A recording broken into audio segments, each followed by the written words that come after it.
और दूसरी बार देखा था तो कहीं रिजल्ट नहीं, इधर अच्छा है, रिजल्ट भी मिला है। और पहली बार में मेरे को स्टाफ वगैरह सबका फैसिलिटी भी अच्छा है, सबका व्यवहार अच्छा है, समझाते भी अच्छे से, और पहली बार में रिजल्ट मिल गया।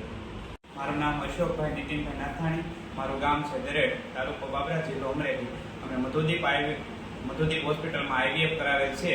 અમને સારું રિઝલ્ટ મળેલ છે, એ માટે ડૉક્ટર સાહેબ અને બેનનો અને તથા સ્ટાફનો ખૂબ ખૂબ આભાર માનીએ છીએ. અને આવું અપેક્ષા કરી બધાને સારામાં સારું રિઝલ્ટ મળી જાય, અમને જેવું મળી રહ્યું. હું આણંદથી આવી છું. હું અહીંયા મધુદીપ હોસ્પિટલમાં